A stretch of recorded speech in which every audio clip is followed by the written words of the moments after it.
Hi friends, అందరికీ hi. ఈరోజు Indian polity సబ్జెక్ట్లో కేంద్ర ప్రభుత్వం అనే టాపిక్లో కొన్ని ముఖ్యమైన ఆర్టికల్స్ మరియు వాటికి సంబంధించి ఇంపార్టెంట్ పాయింట్స్ని డిస్కస్ చేద్దాం. అందులో మనం చూసినట్లయితే ముందుగా చూడండి, కేంద్ర ప్రభుత్వం మనం చూసినట్లయితే ఆర్టికల్ 52 నుండి ఆర్టికల్ 52 చూడండి 52 నుండి 151 వరకు కూడా కేంద్ర ప్రభుత్వం గురించి ఈ యొక్క ప్రకటనలు తెలియజేయడం జరుగుతుంది. అందులో ముందుగా మనం రాష్ట్రపతి మరియు ఉపరాష్ట్రపతి గురించి చూద్దాం. ముందుగా చూసినట్లయితే రాష్ట్రపతి ఆర్టికల్ 52 భారత రాష్ట్రపతి గురించి తెలియజేయడం జరుగుతుంది. ఆర్టికల్ 53 కేంద్ర ప్రభుత్వ కార్యనిర్వాహక అధికారాలు అన్నీ కూడా ఎవరు కలిగి ఉంటారంటే రాష్ట్రపతి. దేశంలో అన్ని ముఖ్య నియామకాలు ఎవరి పేరు మీద జరుగుతుంది అంటే భారత రాష్ట్రపతి పేరు మీదుగా జరుగుతుంది. చూడండి, మనం చూసినట్లయితే అటార్నీ జనరల్ని ఎవరు అపాయింట్ చేస్తారు అంటే భారత రాష్ట్రపతి. ఎలక్షన్ కమిషన్ ఎవరు అపాయింట్ చేస్తారంటే రాష్ట్రపతి. లేదా ఆర్థిక సంఘాన్ని ఎవరు నియమిస్తారు అంటే రాష్ట్రపతి. దేశంలో సుప్రీంకోర్టు ప్రధాన న్యాయమూర్తి మరియు ఇతర న్యాయమూర్తులను ఎవరు నియామకం చేస్తారంటే, అదేవిధంగా హైకోర్టు న్యాయమూర్తుల నియామకం ఇవన్నీ ఎవరు నియమిస్తారు అంటే భారత రాష్ట్రపతి పేరు మీదుగా జరుగుతుంది. దేశంలో అన్ని ముఖ్య నియామకాలు ఎవరి పేరు మీద జరుగుతాయి అంటే రాష్ట్రపతి పేరు మీదుగా జరుగుతుంది. సో ఆర్టికల్ 53 కేంద్ర ప్రభుత్వ కార్యనిర్వాహక అధికారాలు అన్నీ కూడా ఎవరి పేరు మీద ఉంటాయి అంటే భారత రాష్ట్రపతి. నెక్స్ట్ 54 రాష్ట్రపతి ఎన్నిక విధానము.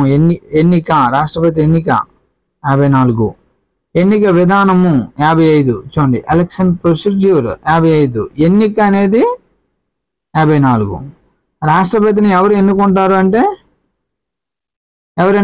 అన్ని రాష్ట్రాల ఎమ్మెల్యేలు మరియు elected number of parliamentarians, nominated parliament members ఇక్కడ పాల్గొరు రాష్ట్రపతి ఎన్నికల్లో. ఎందుకంటే వారు ఎవరి చేత నామినేట్ చేయబడతారు? రాష్ట్రపతి చే నామినేట్ చేయబడతారు. కనుక రాష్ట్రపతి ఎన్నికల్లో వారు పార్టిసిపేషన్ ఉండదు. రాష్ట్రపతి పదవీ కాలం 5 సంవత్సరాలు. తిరిగి ఎన్నిక కావడానికి అర్హతలు. రాష్ట్రపతి ఎన్నుకోవడానికి అర్హతలు.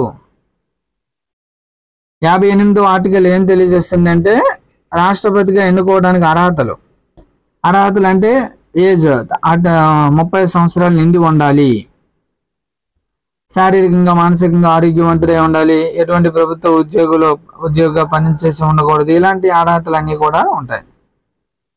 59 రాష్ట్రపతి పదవి స్థితిగతులు. 60 రాష్ట్రపతి పదవి ప్రమాణ స్వీకారం. 61 రాష్ట్రపతి తొలగింపు ప్రక్రియ. దాన్నే మహాభియోగ తీర్మానం అంటాం, ఇంపీచ్మెంట్ ప్రాసెస్. 62వ ఆర్టికల్ రాష్ట్రపతి పదవి ఖాళీలో ఉన్నప్పుడు భర్తీ చేయడానికి సమయము, గడువు మరియు నూతన వ్యక్తి పదవి కాల పరిమితి. ఇవి మనకు 52 నుండి 62 ఆర్టికల్ ఎవరి గురించి తెలియజేస్తుంది? రాష్ట్రపతి గురించి తెలియజేస్తుంది. చాలా ఇంపార్టెంట్. నెక్స్ట్ ఆ తర్వాత మనం చూసినట్లయితే వైస్ ప్రెసిడెంట్, ఉపరాష్ట్రపతి. ఆర్టికల్ 63 భారత ఉపరాష్ట్రపతి గురించి తెలియజేస్తుంది. 64 భారత ఉపరాష్ట్రపతి రాజ్యసభ అధ్యక్షుడిగా వ్యవహరించడం. 65 రాష్ట్రపతి ఏ కారణాల రీత్యానైనా తన విధులకు హాజరు కాలేనప్పుడు ఉపరాష్ట్రపతి రాష్ట్రపతి అధికారాలను నిర్వహిస్తాడు. 66 ఉపరాష్ట్రపతి ఎన్నిక. ఉపరాష్ట్రపతి ఎన్నిక ఎవరు అంటే ఆల్ మెంబర్ ఆఫ్ పార్లమెంటేరియన్స్, అందరు పార్లమెంట్ సభ్యులు కూడా ఉపరాష్ట్రపతి ఎన్నికలో పాల్గొంటారు. రాష్ట్రపతి ఎన్నికల్లో అయితే ఓన్లీ ఎన్నిక కాబడిన పార్లమెంట్ సభ్యులు మాత్రమే పాల్గొంటారు. గమనించాలి ఆ రెండింటికి తేడా. నెక్స్ట్ 67వ ఆర్టికల్ ఏం తెలియజేస్తుంది అంటే ఉపరాష్ట్రపతి పదవీ కాలం. 68 ఉపరాష్ట్రపతి పదవి ఖాళీ అయినప్పుడు ఆ పదవికి ఎన్నికైన అభ్యర్థి ఎంతకాలము పదవిలో కొనసాగాలనే విషయానికి సంబంధించిన వివరాలు తెలియపరచడం జరిగినది. 69 ఉపరాష్ట్రపతి పదవి ప్రమాణ స్వీకారము. 70 ఇతర పరిస్థితుల్లో రాష్ట్రపతి విధులు నిర్వర్తించడం. ఆర్టికల్ 71 రాష్ట్రపతి లేదా ఉపరాష్ట్రపతి ఎన్నికలకు సంబంధించిన విషయాలు.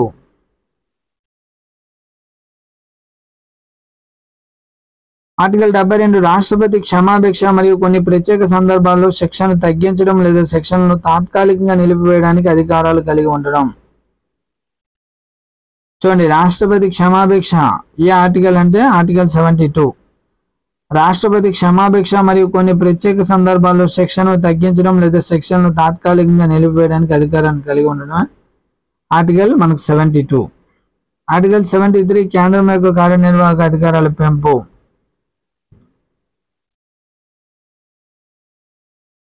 నెక్స్ట్, కేంద్ర మంత్రులు మరియు attorney general, union minister and attorney general. 74 రాష్ట్రపతికి తన కార్యనిర్వహణలో సహాయపడడానికి మంత్రి మండలి ఏర్పాటు.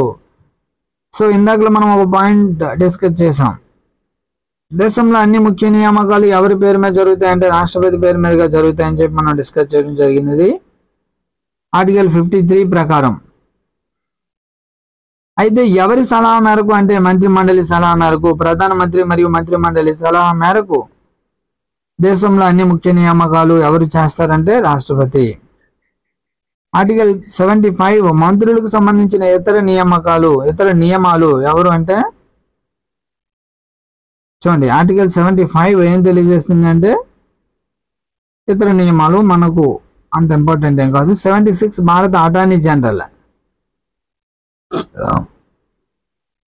దేశంలో అత్యున్నత న్యాయాధికారి ఎవరు అంటే అటార్నీ జనరల్. ఇతనికి సహాయకారిగా సొలిసిటర్ జనరల్ ఉంటారు. నెక్స్ట్ ఆర్టికల్ 77 భారత ప్రభుత్వ వ్యవహారాల నిర్వహణ. 78 రాష్ట్రపతి సమాచారాన్ని అందించే విషయంలో ప్రధానమంత్రి విధులు మొదలగునవి. ఆర్టికల్ 78 రాష్ట్రపతికి సమాచారాన్ని అందించే విషయంలో ప్రధానమంత్రి విధులు మరియు మొదలగునవన్నీ కూడా ఈ ఆర్టికల్ 78లో తెలియపరచడం జరిగినది. చూడండి, ఆర్టికల్ 74 రాష్ట్రపతి తన కార్యనిర్వహణలో సహాయపడడానికి మంత్రి మండలి ఏర్పాటు. ఆర్టికల్ 76 భారత అటార్నీ జనరల్.